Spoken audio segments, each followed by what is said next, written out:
এই দুনিয়াতে নবী রাসূল আলাইহিস সালাম ওনাদের পক্ষে যারা কাজ করেছে, তারা নবীর আওলাদ হোক আর না হোক, তারা নবী আলাইহিস সালামদের আত্মীয় হোক আর না হোক, তাতে কোনো ব্যাপার নয়।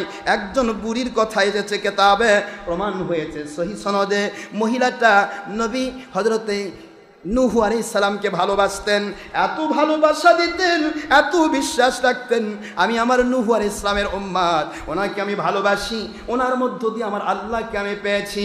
যতই বিপদ আসুক না কেন, কোনো বিপদে আমার আল্লাহ আমাকে গয়বী মদত না করে থাকতে পারবেন না। আমার আল্লাহ আমাকে গয়বী মদত করবেন। নূহ আলাইহিস সালাম সকল উম্মতদেরকে বলে দিলেন, 950 বছর তিনি চালালেন, দাওয়াত দিচ্ছেন, জিহাদ ভিত্তিক দাওয়াত। ও আমার মানুষেরা, ইয়া কওমি ইবুদুল্লাহ মা লাকুম মিন ইলাহিন গায়রু, এ আমার জাতি, তোমাদের নবী করে আমাকে পাঠানো হয়েছে, মেহেরবানি করে তোমরা আল্লাহকে মেনে নাও। আল্লাহ ছাড়া কোনো মাবুদ নেই, আল্লাহ ছাড়া কোনো ইলাহ নেই, আর আমি নূহ নবীউল্লাহ আল্লাহর নবী হিসেবে নাজিল হয়েছি। এই কথা তিনি বলতে লাগলেন। কেউ দৌড় দিল, হঠাৎ করে লোকটা পাগল হয়ে গেছে। নাউজুবিল্লাহ বলবেন না? কি বলছে? হঠাৎ করে নবী দাবি করে পাগলা হয়েছে। নাউজুবিল্লাহ। কেউ বলতেছে রে কি, যখন দাওয়াত দেয়, যেই মাত্র সত্য বলে, যে মানুষগুলি তাকে ভালোবাসতেন, সেই মানুষগুলি কেটে যাওয়া শুরু হলো, কাটতেই থাকবে। এটা যুগ যুগান্তরের প্রশ্ন, কাটবে ঢুকবে, কাটবে ঢুকবে। এই করতে করতে যারা মৃত্যুর পূর্ব মুহূর্ত পর্যন্ত সত্যের উপর লেগে থাকতে পারবে, ওরাই হবে আল্লাহর সন্তুষ্টিপূর্ণ বান্দা, ওরাই হবে জান্নাতি মানুষ। আসবে যাবে, আসবে যাবে, কিছু লোক বুঝবে, কিছু লোক বুঝবে না, কিছু লোক মানবে, কিছু লোক মানবে না। এই করতে করতে সত্যের সাথে যারা মৃত্যু পর্যন্ত লেগে থাকতে পারবে, ওরাই হবে জান্নাতি। সুবহানাল্লাহ বলুন। মুসলমান সত্যটাকে মানতে হবে। এত বেরিস, এত অন্যায় শুরু করল, যেখানে যাই হযরত নূহ আলাইহিস সালাম যেখানেই যাচ্ছেন, সেখানেই তিনি আমার আল্লাহর দয়া দিয়া দিনে রাতে একটাই কাজ ছিল, কি করে আমার জাতি আমার আল্লাহকে মানবে, কি করে আমার জাতি আমার ইসলামকে বুঝবে। এইটাই তার প্রচেষ্টা ছিল, ইসলামকে মানানোর প্রচেষ্টা। এমন দেখা গেল দূর থেকে তারা পাথর মেরে দিল, পাথর দিয়া নূহ আলাইহিস সালামের মাথা আস্তে করে এখানে ফেটে গিয়ে এখান থেকে দরদরে রক্ত পড়ে যাচ্ছিল। তিনি পড়ে গেলেন মাটির উপরে, মাটির উপর পড়ে গিয়ে মালিকের কাছে ডাক ছাড়ছেন, আমার আল্লাহ, কোন জাতির মধ্যে আপনি পাঠালেন? 950 বছর পার হয়ে গেল, লাইলা ওয়া নাহারা, রাত এবং দিন এমন কোনো দিন ছিল না যে সময়ে আমি চেষ্টা করি নাই মানুষগুলি আল্লাহওয়ালা বানানো, আপনার কথাগুলি বোঝানোর জন্য এত চেষ্টা করলাম, কিন্তু এরা তো আমাকে পাথর মেরে রক্তাক্ত করে। এরা যেখানে পারে পেট মারে, যেখানে পারে একসাথে হয়ে এরা আমার উপর আক্রমণ করে। আজকে 950 বছর পার হয়ে যাচ্ছে, মাত্র 40 জন মতান্তরে 80 জন মানুষ আমার আল্লাহওয়ালা হয়েছে। এরাও সবাই থাকবে কি না আমার মালিক আমি জানি না, আমি বুঝি না। আপনি দয়ার সাগর আল্লাহ, এদেরকে আপনি আল্লাহওয়ালা বানায় দেন। দোয়া করা শুরু হয়ে গেল। আমার মালিক খলিক রব আল্লাহ পাক বললেন, নবী নূহ আলাইহিস সালাম, আপনার কথা ভুল নয়। এই 40 মতান্তরে 80 জনের মধ্য থেকে 2 জন মানুষ কেটে যাবে, তারা হলো আপনার আপন স্ত্রী, আপনার ছেলে। এরা আপনাকে মেনেছিল, কিন্তু আজকে এরাও আপনাকে ব্যথা দেবে, এরাও আপনাকে কষ্ট দেবে। আপনি তো চান আপনার আল্লাহকে মানাতে, কিন্তু ওরা তো চায় না আল্লাহকে মানতে, এই জন্য এরাও কষ্ট দেবে। নূহ আলাইহিস সালাতু ওয়াস সালাম একাধারে কত বছর দাওয়াত দিয়েছেন? 950 বছর। এর মধ্যে কোনো প্রকার একটা মুহূর্ত দিন রেস্ট করেন নাই। খাওয়া দাওয়া, ইবাদত বন্দেগি, বাদ বাকি খালি দাওয়াত আর দাওয়াত। সুবহানাল্লাহ পড়বেন না তোরে? কাজ হলো না। 950 বছরের প্রায় 100 বছর আগে আমার আল্লাহ একটা নোটিশ করলেন। নোটিশটা হচ্ছে, নূহ আলাইহিস সালাম, আপনি একটা জাহাজ তৈরি করুন। আপনারা তো কোরআনের বাণী শুনেছেন, সময় নেই, আমি তাড়াহুড়া করছি। আপনি একটা জাহাজ তৈরি করতে হবে, তবে সেই জাহাজ তৈরি করার জন্য গাছ লাগাতে থাকুন। গাছ লাগালেন, মতান্তরে আটলান্টিকে, মতান্তরে লোহিত সাগর, দুইটা রয়েছে আছে সাগরে আর কি। সাগরের উপরে পাশে একটা গাছ আছে, ফালান নামক গাছ। এই গাছটা 100 বছর বয়স যখন হয়ে যাবে, তখন এই গাছটাকে কেটে আপনার জাহাজের কাজে ব্যবহার করতে হবে। তখনও কোনো জাহাজ তৈরি হয় নাই। ইউনুস হযরতে নূহ আলাইহিস সালাতু ওয়াস সালামের সময়ের যে জাহাজ, এটাই প্রথম জাহাজ। সুবহানাল্লাহ পড়বেন না জোরে? আদম আলাইহিস সালামের সময়ের 1000 বছর পরের ঘটনা। কত হাজার বছর? আদম আলাইহিস সালাম 1000 বছর ছিলেন। কত বছর ছিলেন? তার 1000 বছর পরে নূহ আলাইহিস সালাম এসেছেন। মাঝখানে 3 জন নবী গেছেন, একজন 350 বছর আর একজন 750 বছর। এভাবে 3 জন নবী চলে গেছেন। শীশ আলাইহিস সালাম, শীশ আলাইহিস সালাম তিনি হযরত আদম আলাইহিস সালামের সন্তান ছিলেন। এভাবে করে 3 জন নবী গিয়েছে। নূহ আলাইহিস সালাম তিনি 1000 বছর পরে, যেহেতু ঘটনা বলছি নূহ আলাইহিস সালামের, তার কথাই বলি। তো নূহ আলাইহিস সালাম তিনি তার ঘটনার সময় 100 বছর আগে তিনি ঘোষণা দিলেন একটা জাহাজ তৈরি করতে হবে। কি তৈরি করতে হবে বলেন না? তো জাহাজের তখন নকশা তো কেউ জানতো না। নূহ আলাইহিস সালামকে নকশাটাকে শিক্ষা দিয়েছেন। না, আপনারা ঘুমাচ্ছেন নাকি? না মেজাজ খারাপ? নকশাটাকে শিক্ষা দিয়েছেন এমন একটি জাহাজ তিনি তৈরি করছেন, আজব জাহাজ, যেটা পাহাড়ের উপর। কিসের উপর? কিন্তু জুদি পাহাড় এলাকায় থাকতেন। কোরআন শরীফে আসছে জুদি, পাহাড়ের নাম কি? জুদি। তো জুদি পাহাড় এলাকায় থাকতেন, ওই পাহাড়ের উপরেই তিনি জাহাজ তৈরি করার নিয়ত করলেন। এখন এই কাফেরেরা কি করছে, কি পাগল হলো রে, মানুষ জাহাজ তৈরি করেন ওই সাগরের মধ্যে, করছে পাহাড়ের উপরে। দেখেন কাজটা দেখেন, উলট পালট না? আরে কথা বলেন দেখেন, কাফেরদেরকে শিক্ষা দেওয়ার জন্য আল্লাহ বললেন পাহাড়ের উপর আপনি একটা জাহাজ তৈরি করেন। নূহ আলাইহিস সালাম কয় একটা জাহাজ তৈরি করতে হবে, জাহাজ তৈরি করার আদেশ আমার আল্লাহ করেছেন। কি করবেন তিনি ভালো জানেন, আমার কোনো কথা নেই, তিনি ভালো জানেন। তো তোমরা যেভাবে আল্লাহর দুশমনি করছো আর আল্লাহর নবীকে যেভাবে শাস্তি দিচ্ছ, কষ্ট দিচ্ছ, তাতে মনে হয় তোমাদের উপর কি একটা ঘটনা ঘটবে। তো এখনো সময় আছে, নবী যতক্ষণ আছে ততক্ষণ পর্যন্ত গজব আসবে না। এখনো সময় আছে, মেনে নাও। একই কথা, নূহ আলাইহিস সালাম যতক্ষণ পর্যন্ত মাটির উপর ছিলেন গজব আসেনি। সুবহানাল্লাহ পড়বেন না? যেই মাত্র জাহাজের উপর উঠছেন গজব শুরু হয়ে গেছে। কথাগুলি বোঝার চেষ্টা করেন। ওই ইউনুস আলাইহিস সালাম তাই, কোন নবী লূত আলাইহিস সালাম যখন যাচ্ছেন গজব নেই।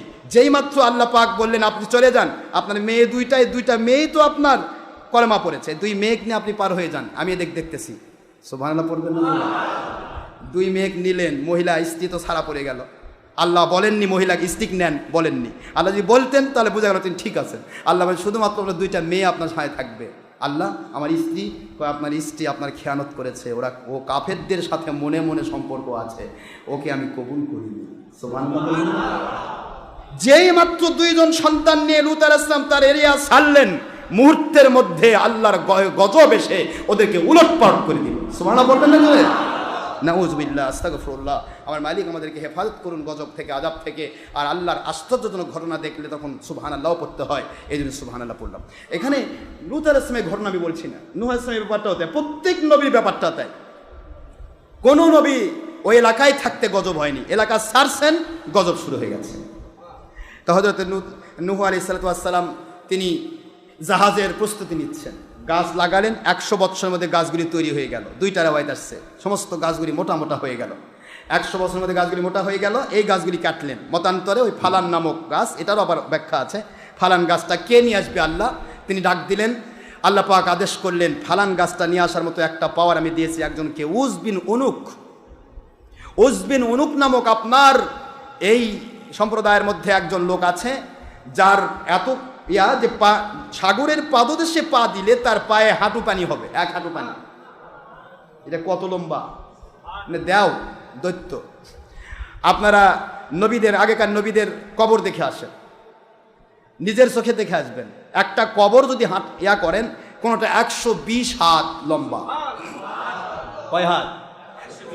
দাউদ আলাইহিস সালামের কবরটা 128 হাত লম্বা। এটা কি কবর দিছে নাকি এমনি খেয়ে লম্বা করে রাখছে? না মানুষই লম্বা? বোঝেননি কথা, বোঝেন? তো তাহলে এগুলি তো আল্লাহর কুদরতি শিক্ষা। কষ্ট হচ্ছে? বন্ধ করে দিব? তো দাউদ আলাইহিস সালাম বলেন এই বড় বড় নবীগণ এদের সবাই তো অনেক বড় ছিলেন। আদম আলাইহিস সালাম কত লম্বা ছিলেন বলেন তো? বুখারীর হাদিস, সিত্তুনা যিরাআন, সিত্তুনা যিরাআন। সিত্তুন শব্দের অর্থ 60, 60 মানে বোঝান 60, 60। আর যিরাআন শব্দের অর্থ হলো গজ। 60 গজ মানে কয় হাত? 120 হাত লম্বা ছিলেন আদম আলাইহিস সালাম। মাকবারায় হাওয়াতে যান, হাওয়া আলাইহিস সালাম কত লম্বা ছিলেন তার কবর দেখলে বুঝবেন। যাই হোক, এগুলি ঘটনা গল্প নয়, গুজব নয়। আল্লাহ রাব্বুল আলামিন বললেন, উজবিন উনুক, উনুকের ছেলে উজ নামে একটা লোক আছে, ওই লোকটিকে আপনি দাওয়াত দিন, উনি ওই গাছটা নিয়ে আসতে পারবেন। আল্লাহর নবী আল্লাহ পাকের আদেশ পেয়ে, এটা কোরআনে আসে নাই, কোরআনে এ ঘটনা আসে নাই, বুড়ির ঘটনা কোরআনে আসে নাই, কিন্তু হাদিসে যা আসছে তাও স্বীকার করা জরুরি। কোরআন আল্লাহর বাণী, হাদিস কার বাণী? নবীর বাণী কে দিছে? ওটা ভায়া হই, ওটা ডাইরেক্ট। উজবিন উনুক তাকে ডাকা হলো, তিনি মুসলমান নন। তিনি কি নন? তাহলে বোঝা যায় মুসলমান না হলেও কাফেরের দ্বারাও সাহায্য নেওয়া যায়, জায়েজ আছে, নবীগণ নিয়েছেন। তেনাকে বলা হলো যে একটা গাছ, ফালান নামক গাছ আছে, ওই গাছটা নিয়ে আসতে হবে। মজার বিষয় হলো, ও তো বলতেছে আপনি যা বললেন তাতে তো আমি রাজি আছি, আপনি নবী, আমি খুশি, আপনি আমাকে দাওয়াত দিয়েছেন, আমি খুশি, কিন্তু আমাকে আগে খাবার দেওয়া লাগবে। কতগুলা খাবার? কয় একদিনে 18,000 রুটি খাই আমি একসাথে। কত হাজার রুটি খায়? 18,000 রুটি কোথায় ঢোকে? এটা জায়গা ডোলটা কত বড়। কথার কথা, রূপকথার গল্প বলছি না, কিন্তু আর কষ্ট নেন না, মন খারাপ করেন না। যত একটা মানুষ যত বড়, যত লম্বা, তার খাবার তত লাগবে না? শরীর বাঁচানোর জন্য খাওয়া কি? হালালুজি কামাই করা যেমন ফরজ, হালালুজি খাওয়াও ফরজ। শরীর রক্ষা করার জন্য খান, বাঁচান আল্লাহ। কে বাঁচান? স্বাস্থ্য সুস্থ রাখেন কে? ঔষধ খাওয়া সুন্নাত। ঔষধ খাওয়া কি? মিডিয়া। অনুরূপভাবে শরীরকে সুঠাম রাখেন আল্লাহ, কিন্তু খাদ্য ওসিলা। খাদ্য কি? খাদ্য খাওয়া আল্লাহ পাকের হুকুম, এটা খেতে হবে। এত বড় মানুষ খাবে না? তো নূহ আলাইহিস সালাম বলে ঠিক আছে তুমি কাজ করো, তোমার খাবার দেওয়া হবে। চিন্তা করতেছে নূহ আলাইহিস সালাম যত গরিব মানুষ, 18,000 রুটি কোত্থেকে দিবে? আর পেট ভরে খাওয়াটা হবে কি না আল্লাহ জানে। বলে আল্লাহ তো বয় না, যাই কয়, ও তো মুসলমান না। পরে কল্পনাতীত হাদিসে এসেছে, লোকটা পরে নূহ আলাইহিস সালামের মুজিজা দেখে সে পাগলের মতো ইসলাম কবুল করে ফেলেছে। মতান্তরে কবুল করে নাই, যাই হোক, দুইটা রেওয়ায়েত। এখন এখানে নূহ আলাইহিস সালাম বললেন, কি করলো দেখেন, ও যে এক লাফ দিয়ে যায়, ওটাকে ঘাড়ের মধ্যে তুলছে, এক টান মারছে। একটা গাছ দেখেন, ফালান গাছ, ওটাকে ঘাড়ের মধ্যে উঠায় নিয়ে আসতেছে, দৈত্যের মতো আসতেছে। দানব, দানব, আপনারা শোনেননি দানবের গল্প? দৈত্যের মতো নিয়ে আসতেছে, নিয়ে আসে ফেলে দিচ্ছে। এই গাছ কাটা শুরু করা হলো। এই উসকে নূহ আলাইহিস সালাম রুটি দিলেন 3টা। কয়টা? জোরে বলেন না। 3টা রুটি সামনে প্লেটে দিয়েছে, দিয়ে বলে খাও। তুমি তো কাফের, যাই হোক, তুমি বিসমিল্লাহির রহমানির রহিম বলে আল্লাহর নামে খাও, আমাদের আল্লাহর নাম দিয়ে খাও। তো ওই বিসমিল্লাহ বলে খাও, বিসমিল্লাহ বলে শুরু করছে, বুঝছেন? খাওয়া শুরু হয়ে গেছে, খাচ্ছে। তো খাওয়ার সময়ে 1.5টা খাইছে, কেতাব প্রমাণ করে। কয়টা খাইছে? একটা খেয়ে আরেকটা অর্ধেক খাওয়ার পরে আমরা যেন ইয়া করি না, কি করে, খাওয়া বেশি হলে কি করে, নাক পর্যন্ত, গলা পর্যন্ত কি করে, ঢেকুর তোলে না, তা ওইরকম ঢেকুর তোলা শুরু করে। তোমার কি হলো? খাও না। হুজ বলে আল্লাহর নবী, ও আল্লাহর নবী আলাইহিস সালাম, আল্লাহর খেদমতে, আল্লাহ রব্বুল আলামিনের খেদমত করতে গিয়ে আপনি এমন কি পাওয়ার পেয়ে গেলেন যে ও জীবনে 18,000 রুটি এক সন্ধ্যায় খেয়ে যত তৃপ্তি লাভ করে নাই, জীবনে এত তৃপ্তি পাই নাই, এত তৃপ্তি সহকারে পেট ভরে খাওয়া আমার জীবনে কখনো হয় নাই। আজকে আপনি 3টি রুটির 1.5 খানা রুটি খাইয়া আমার জীবনের সবচাইতে বেশি তৃপ্তি আমি পেয়ে গেলাম। এত তৃপ্তি সহকারে খাওয়া সম্ভব হয় নাই। আল্লাহর নবী নূহ আলাইহিস সালাম বলেন, আওয়াজ শুনে নাও, এটা আমার কোনো গুণগান নয়, আমার মালিক খালিক রব আল্লাহ রব্বুল আলামিন ইচ্ছা করলে অল্প খাবারে কাউকে তুষ্ট করতে পারেন। একই খাবারে অসুস্থ রোগী স্বাদ পায় না, উগলে ফেলে দেয়, ওই একই খাবার সুস্থ রোগী মজা করে খায়। আজকে তুমি নবীর পক্ষে এসেছ, আল্লাহ পাক তোমাকে সুস্থ বানায় দিয়েছে। এতদিন অসুস্থ ছিলে, রুহানি অসুস্থ, রুহের জগতে তুমি অসুস্থ ছিলে, তোমার খাবার তোমাকে মজা দিতে পারে নাই। আজকে তুমি নবীর মহব্বতে নবীর পক্ষে কাজ করছো। নবী আলাইহিস সালামদের পক্ষে যারা কাজ করে ওদের সমস্ত বিষাদ জিনিসগুলিও স্বাদযুক্ত হয়ে যায়। আজকে তোমাকে তৃপ্তি সহকারে খাওয়াইছেন আমার আল্লাহ। মুহূর্তের মধ্যে বলে আল্লাহর নবী এই মুহূর্তে কালেমা পড়ে মুসলমান হয়ে যেতে চায়। একেও সাহায্যকারী হিসেবে পাওয়া গেল। জাহাজ তৈরি করতে আর কি দেরি হবে? আরে জোরে কর না কেন? ঘটনা বলা উদ্দেশ্য নয়, উদ্দেশ্য হলো আল্লাহর পক্ষে নবীর পক্ষে যারা থাকে আপনারা বুঝে নেবেন। একটা মানুষ সারাদিন রোজা আছে, এটা কার কাজ? না, মন খারাপ বোধ হয়। কার কাজ? সারাদিন রোজা আছে, রোজা থাকার পরে ওই লোকটা রাতের বেলা সন্ধ্যার সময় খাবারে একই খাবার, বেরোজাদার বসছে, আপনি বসছেন, দুজন একসাথে বসছেন। আপনি কাচ্চি বিরিয়ানি খান আর পান্তা ভাতি খান আর যে ভাতি খান, আপনি যে মজা পাবেন ও বেরোজাদার তাই পাবে? পাবে? সত্যি কথা বলেন। যেহেতু দুপুরে খাইছে, ওর পেটের কিন্তু অর্ধেক ভরাই আছে। কি কথা বলছেন না? কিন্তু আপনার পেট ভরা নেই, খালি। এখন দুইজন মানুষ একই সাথে বসছেন, একই প্লেট, একই খাবার, একই রকমের জিনিস, কিন্তু টেস্ট হচ্ছে দুই প্রকার। কয় প্রকার? যিনি রোজাদার তিনি যে মজা করে খাচ্ছেন পেঁয়াজু, এ পেঁয়াজু খায় ছাগলের পাতার মধ্যে খালি পসপস করে শব্দ হয়, কিন্তু মজা পায় না। কিন্তু রোজাদার যেটা খায় এর মধ্যে একটা আলাদা টেস্ট আছে না? নেই? আছে, মজা আছে না? কথা বলে না কেন? ইফতারের সময় যে মজাটা, এ মজা আপনি অন্য সময় পাবেন না। আল্লাহ বুঝাচ্ছেন, আল্লাহ এবং নবীর পক্ষের কাজ যখনই কেউ করবে, এই যে সময় ব্যয় করছেন, আপনারা যে মজা পাচ্ছেন, আরেকটা মসজিদে 5 মিনিট বেশি সময় হলে 1:30টার জায়গা যদি 5:35 হয়ে যায়, তাহলে ওর সাজা শুরু হয়ে যায়, মজার হয় না। ওই খালি কুসমুস করে, হুজুর নামাজ পড়ায় না কেন? কথা বুঝেন না? বুঝেন? আর দেখেন আপনারা চুপচাপ বসে আছেন, একটা মানুষের মধ্যে পেশাবও লাগতেছে, তাও পেশাব করে আসে বসতেছেন। চিন্তা হচ্ছে হুজুর যখন শুরু করে করুক, নামাজ না হয় না হুজুর ধরবো নি কি আমাদের? কি বলেন না? হ্যাঁ, না টেনশন আছে আপনাদের? আল্লাহর ওলিদের কোনো টেনশন নেই, ভয় নেই, কোনো টেনশন নেই, চিন্তা নেই। কে আমার পক্ষে থাকলো, কে আমার বিপক্ষে গেল, কে আমার মুরিদ থাকলো, কোন পীরের মুরিদ কাটে আসলো, ও টেনশন কোনো পীরের নয়। কারণ আল্লাযিনা আমানু ওয়া কানু ইয়াত্তাকুন, আল্লাহ বলেন যারা ঈমান এনেছে এবং আল্লাহকে ভয় করে আল্লাহওয়ালা হয়েছে, ওদের টেনশন একটাই, যেখানেই মানুষ যাক তারা আল্লাহওয়ালা হয়ে বেঁচে থাক, আল্লাহওয়ালা হয়ে মরুক। কথা কি বোঝা যায়? এই চিন্তা যে পীরের, এই চিন্তা যে মুফতি মুহাদ্দিস মুফাসসিরের, সেই পীর সাহেব, সেই মুফতি মুহাদ্দিস আমার বিরুদ্ধে বলবে না। ও জানে যে সত্য বলছে, বাবা আমরা অতদূর পারতেছি না, ওই যা পারে করুক, আমাদের কোনো ঠেকা নেই। কি কথা কি বুঝতে পারছেন? বিরুদ্ধে বলবে না। আজ বিরুদ্ধে বলে তাহলে বুঝবেন ওর দলের স্বার্থে ইসলাম মানার দাবি করতেছে, পেটের স্বার্থে মানার দাবি করতেছে, কিন্তু আল্লাহকে মানে না।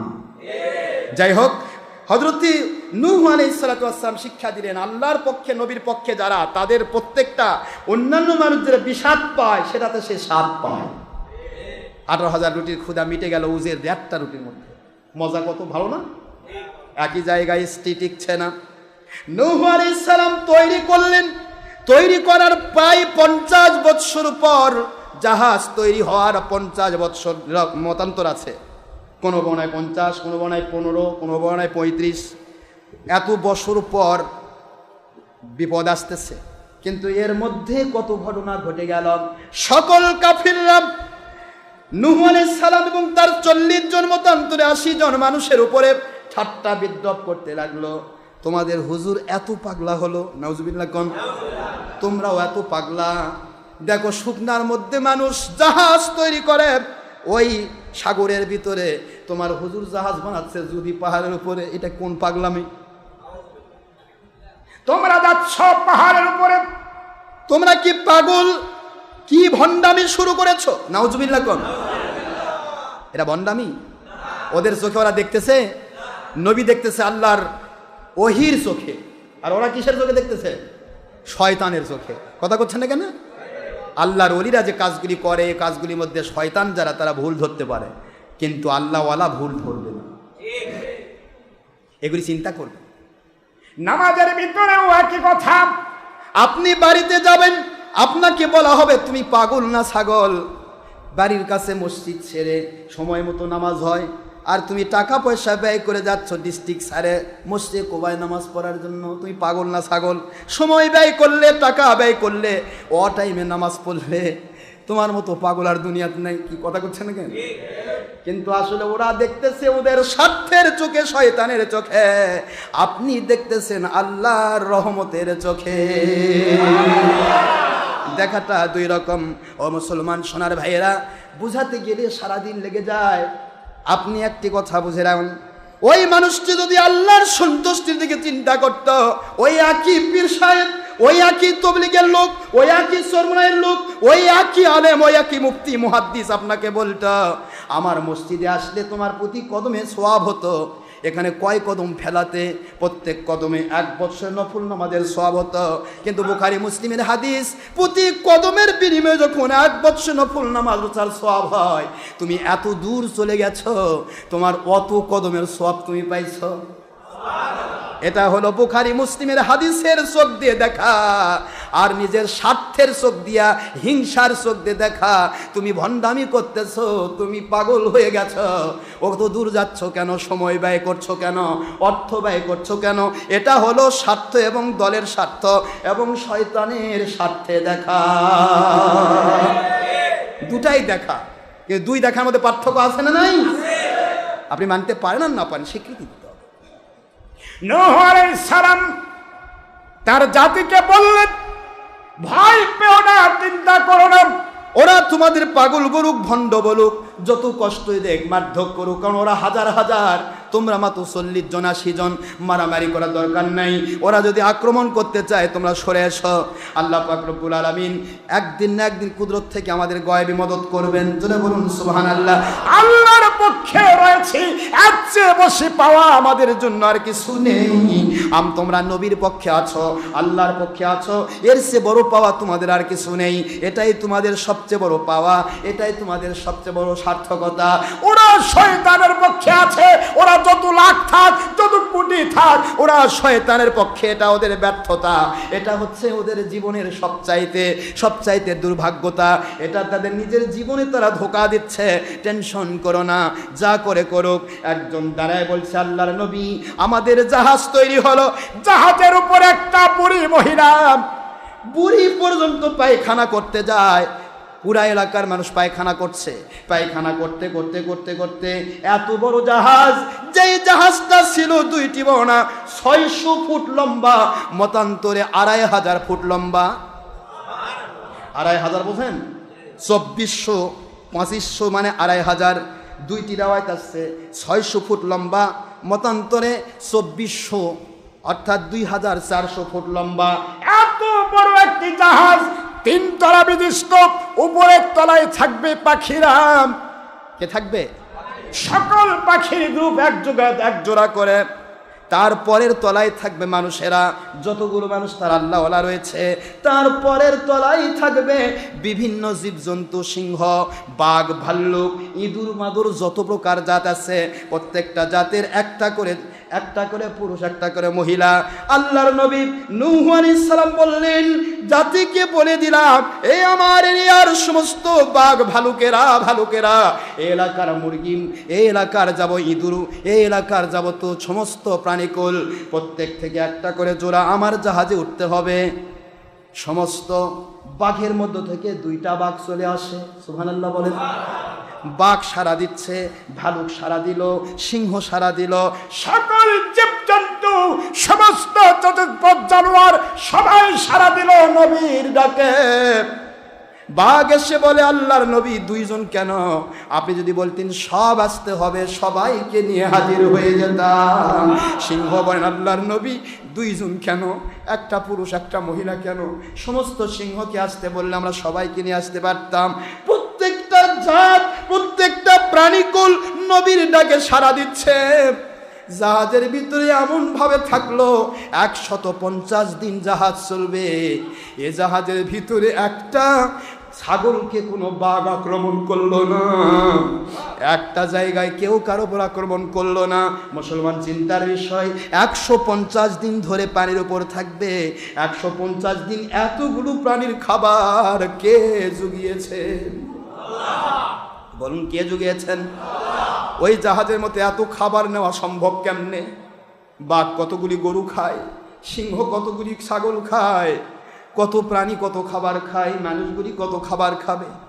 150 দিন, 149 রাত, এত দিন রাত কেটে যাবে, কোনো খাবারের ব্যবস্থা।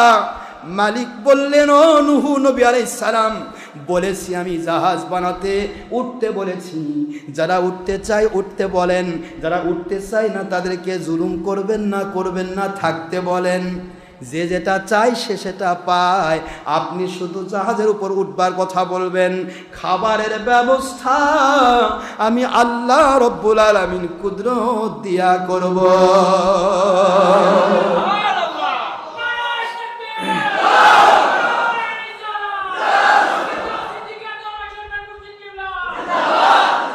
কতদিন রাখবো তা আল্লাহ পাকের ব্যাপার। আল্লাহ বলছেন, হযরত নূহ আলাইহিস সালামের কাছে জাতি এসে বলে, হুজুর কবে বন্যা হবে, কবে দুনিয়া ধ্বংস হবে?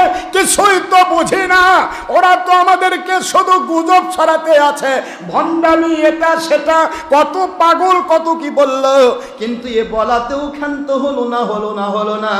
ওরা পুরুষ মহিলা সবাই মিলে ওই জাহাজের উপরে যায় আর পায়খানা করে দেয়। পুরা জাহাজটা ভরে ফেললো। হুজুর কি করব? নূহ আলাইহিস সালাম বলতেছেন, আমার মালিকের দয়া, যারাই পায়খানা করছে ওরাই সাফ করতে বাধ্য হবে। ও আমার জাতি, টেনশন করবেন না, আমার মালিক করবেন সব ব্যবস্থা। সবাই চেয়ে আছে, ভুল বুঝলো না নবীকে। সবাই ভাবতেছে নবীর কাজ আল্লাহ প্রদত্ত কাজ, এর মধ্যে কোনো ভেজাল নেই, ভুল নেই। এই জন্য টেনশন করলেন না, সবাই দেখতে আসেন। ফিনিশিং জাহাজ ভরে গেল, 2400 ফুট বিশাল বড় জাহাজ, কাফের মুশরিকের পুরুষ মহিলার পায়খানা দিয়ে যখন ভরে গেল, এলাকার সবচেয়ে বড় কুটনি বুড়িটার সমস্ত বেটাগুলা কাফের, মহিলাটা অত্যন্ত খারাপ শ্রেণীর মহিলা একেবারে হাড়ের ওপর চামড়া সেটিং হয়ে গেছে, মরে যাবে এমন সময় বলছে, আমার নাতিরা, আমার বড় মনটা চাই রে নূহর ওই জাহাজে একটু পায়খানা করতে। আমার আল্লাহ কয়, তুই যাইয়া দেখ, তোকে আমি সাইজ করে ফেলবো। সুবহানাল্লাহ। এ বুড়ি, টেনশন করবি না, তোকে দিয়ে আমি এই পুরা জাতিটাকে, এদেরকে আমি ওই জাহাজ সাফ করানোর ব্যবস্থা করব। মহিলা যখন যায়, দুই নাতি দুই হাত ধরছে, বুড়ি নড়া পারে না, তুলে দিয়েছে জাহাজের উপরে, বিশাল বড় জাহাজের উপর তুলে দিয়েছে কর পায়খানা। বুড়ি পায়খানা করতে গিয়ে ঘুপ করে পানি বোঝেননি, হাজার মানুষ পায়খানা করছে, তার মধ্যে বুড়ি কার খুঁজে পাওয়া যায়, ওই যে সাঁতার কাটতেছে, এরে গেলি কই নানি, এই যে এখানে আসি তো, আমাকে তোল তাড়াতাড়ি, আমি পায়খানাতে ডুবলাম, আর তোর আমাকে, তোরা হাসতেছিস। নাতিরা তুলতে গেছে, দেখেন নাতির সেও বুড়ির বয়স কম। এ ফেলে দিলাম আপনাকে, আপনি কি আমার নানি? আমি নানি, তো কে আমি তোর? তোরা তো আমাকে নিয়ে আসলি হাত ধরে, তো নানি এখন তো একলা ওটা পারতেছেন, ব্যাপারটা কি? তাকায় দেখে নানি একবারে পূর্ণ যুবতী হয়ে গেছে। রূপকথার গল্প বলছি না, কেতাব লেখছে তাই বলছি, কথা কি বোঝা গেছে? একবার স্পষ্ট কেতাব, মুজাতুন নবী ও কারামাতে আউলিয়া হাক্কুন, কি কথা কি বোঝা গেছে? এই কেতাব পাইলে পাবেন। তো কেতাব লিখছে আমি বলছি শুধুমাত্র শিক্ষা দেওয়ার জন্য। আল্লাহর নবীদের ব্যাপারে বা ওলি আউলিয়ার ব্যাপারে বা আল্লাহর ব্যাপারে কেউ যদি উপহাস করে, যার পায়খানা শেখায়, মহিলা পায়খানাটা খাইয়া সাঁতার তো জানে না, বোঝেননি? মাশাআল্লাহ একবারে বুড়ি স্যাংরা হয়ে গেছে, একবারে রোল পড়ে গেল পুরা এলাকার মধ্যে। কে রে ওই পায়খানার মধ্যে ডুব মারলে বুড়া মানুষ স্যাংরা হয়? কথা বোঝেন?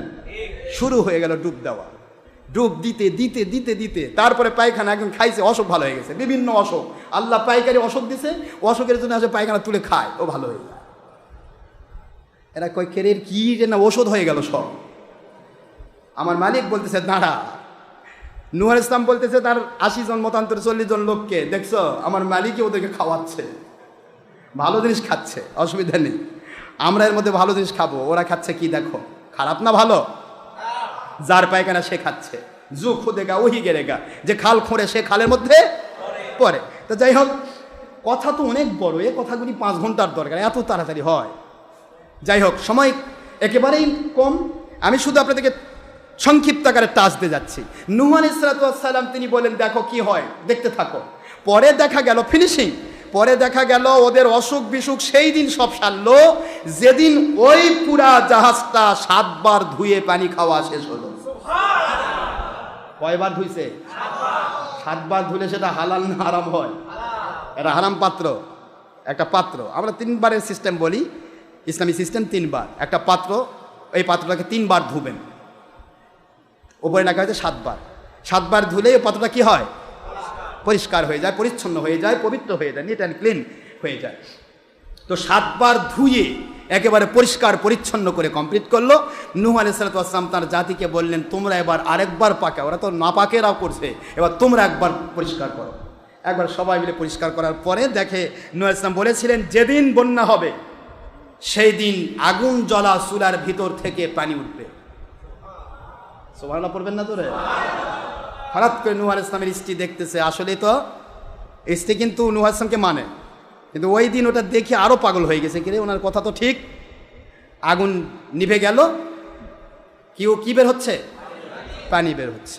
নূহ আলাইহিস সালামকে খবর দেওয়া হলো। নূহ আলাইহিস সালাম বলেন এখন সমস্ত জাতি আপনারা যারা আমার মহব্বতের আছেন সকলেই আমার জাহাজে উঠে যান। সুবহানাল্লাহ। খবর দেওয়া হলো, কিন্তু একজন বুড়ির কথা মনে থাকলো না, একটা মহিলা, দেখেন 2টাই মহিলা, এক বুড়ি নবীর জাহাজে পায়খানা করে যাচ্ছে, আর আরেক বুড়ি নবীকে মেনে নিয়ে এইভাবে মেনে নিয়েছে যে আমার নবী যেখানে, আমার আল্লাহ যেখানে আমার পক্ষে, আমাকে কোনো গজব স্পর্শ করতে পারে না। সুবহানাল্লাহ জোরে বলুন। মুসলমান ভাইয়েরা কষ্ট হচ্ছে বোধ না? নূহ আলাইহিস সালাম মহিলাটাকে বলছেন মা একদিন কিন্তু আযাব গজব হবে, সবাইকে ধ্বংস করে দেওয়া হবে, আপনি কিন্তু সেদিন আমার ডাকে সাড়া দেবেন, আমি ডাকবো, ওই ডাকে আপনি সাড়া দিবেন, আপনি বের হবেন এবং জাহাজে উঠবেন। মহিলাটার বাড়িটা ছিল ঝুপড়ি একটা বাড়ি, একটা পাহাড়ের পাদদেশে ঝুপড়ি একটা বাড়ি, উপরে দিল সোন, কথা বুঝতেছেন নাকি? এটা ঝুপড়ি বাড়ি, এর মধ্যে তিনি থাকতেন। তিনি খালি শুধুমাত্র আল্লাহর ইবাদত করতেন আর নূহ আলাইহিস সালামের পক্ষে মহব্বত দেখাতেন, এইটা তার কাজ ছিল। নূহ আলাইহিস সালাম ওই মহিলাটার কথা আল্লাহ পাক কুদরত থেকে ভুলিয়ে দিলেন। আল্লাহ ভুলিয়ে দিলেন, কে ভুলিয়ে দিচ্ছেন? আল্লাহ পাক ভুলিয়ে দিলেন, অর্থাৎ তার কথা মনে রাখে রইল না। নবীরা ভোলে না, আল্লাহ পাক ওহির মাধ্যমে ভুলিয়ে দেন, ওহির মাধ্যমে কন্ট্রোল করে দেন। সুবহানাল্লাহ। এখন ভুলে গেলেন, তিনি উঠে গেলেন, সবাই উঠে গেছে, জাহাজের মধ্যে সব উঠছে। নিজের স্ত্রী এবং সন্তান 2 জন বলল যে আমরা আপনাদের সাথে এই ইয়াতে উঠতে চাই না, কারণ যদি পাহাড় বিরাট বড়, আমরা পাহাড়ের মাথার উপর থাকবো, তাহলে আর আল্লাহ পাক আমাদেরকে ধ্বংস করবেন না, আমরা বেঁচে যাব। কথা কি বুঝতে পারতেছেন? আমরা জাহাজে উঠতে চাই না, জাহাজ তো জাহাজই, আর আমরা পাহাড়ের উপর উঠবো, এখানে তো আর কোনো নদীর পানি উঠবে না, তো কাজে এখানে আমরা বেঁচে থাকবো, আমরা এখানেই থাকবো। নূহ আলাইহিস সালাম বারবার বললেন তোমরা যদি আল্লাহকে ভালোবাসো, আমাকে ভালোবাসো, তাহলে জাহাজে ওঠো। তারা যখন প্রত্যাখ্যান করলো তখন কি আল্লাহকে ভালোবাসে? তখন কি নবীকে ভালোবাসে? মাশাআল্লাহ, থাকলো তারা যদি পারে। বিশ্বাস করুন পানি এত ধীর না, এত জোর গতিতে উঠতেছিল, পাহাড়গুলি, সমস্ত পাহাড়গুলির উপরেও আরো 1 পাহাড় পানি উঠে গেছে। কয় পাহাড়? তাহলে এই পানি থাকলো কতদিন? 150 দিন। মনে থাকবে? কতদিন? 150 দিন, 149 রাত। এতদিন পর নূহ আলাইহিস সালাম, খেয়াল করুন, সব প্রাণীকুলকে নিয়ে তিনি জাহাজের উপর উঠেছেন, মালিক খাওয়াচ্ছেন, এক কথায় সব কমপ্লিট হয়ে গেল। এবার তিনি আস্তে করে বললেন কাককে পাঠায় দিচ্ছেন। এর ভিতর অনেক ঘটনা রয়েছে। কাককে পারে যে কাক তুমি যাও তো দেখো কোনো জায়গাতে কোনো পানি ছাড়া কোনো জায়গা আছে কিনা, এমন একটা পাহাড় বের করো যে পাহাড়টা পানি ছাড়া। কি জাহাজ, আর 150 দিন চলছে, কোনো মেশিন নাই গো, অথবা কেউ পেলতেছে না, জাহাজ তার গতিতে চলছে। সুবহানাল্লাহ পড়বেন না? তার নিজস্ব গতিতে চলছে। কার দয়া দিয়ে বলুন? আমার মালিক চালাচ্ছেন। নাকি চালক ছিল কেউ? শ্যালো মেশিন সেট করা ছিল না, তখন তো শ্যালো মেশিন তৈরি হয়নি। এটা তো প্রথম জাহাজ।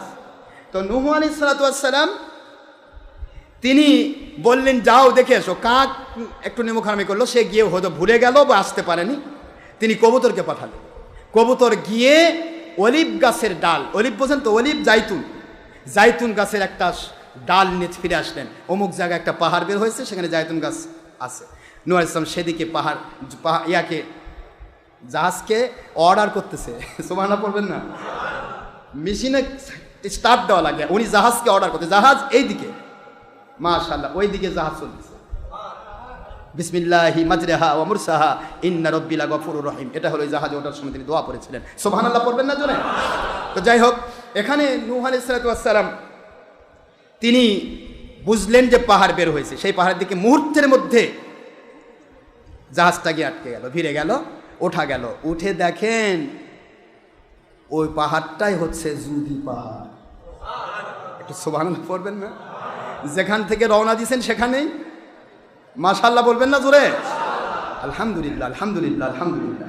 আল্লাহ কোরআনে এই কথাই বলেছেন, ইলা জুদি, জুদি পাহাড়ের কাছে এসে আটকে গেল। জুদি পাহাড়ে তিনি উঠে গেলেন। পাহাড়ে ওঠার সাথে সাথে মনে পড়ে গেল ওই বুড়ি মহিলার কথা।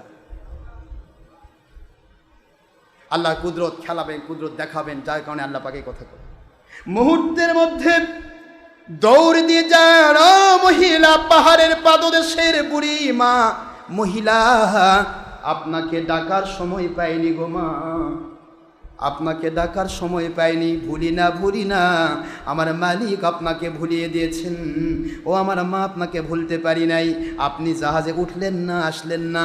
মহিলা বলে, বাবা কবে কোন দিন বন্যা হয়েছিল, কবে বন্যা হবে আমাকে বলুন, আমি সেই দিন আপনার সাথে যাব। আল্লাহ রাব্বুল আলামিন বলেন, দুনিয়ার মানুষেরা নবীর আওলাদ হয়ে, নবীর সন্তান হয়ে, নবীর স্ত্রী হয়ে যদি পাহাড়ের উপরে বাঁচলো না, আর নবীকে ভালোবেসে প্রত্যন্ত এলাকার এক গরিব মহিলা তিনি ঝুপড়ির ভিতরে থেকে গেলেন, সারা জগৎ ডুবে গেল। মহিলার বাড়িতে আমার মালিক পানি উঠালেন না, মহিলাকে দেখার সুযোগ দিলেন না, কোথায় কখন বন্যা হয়ে গেল।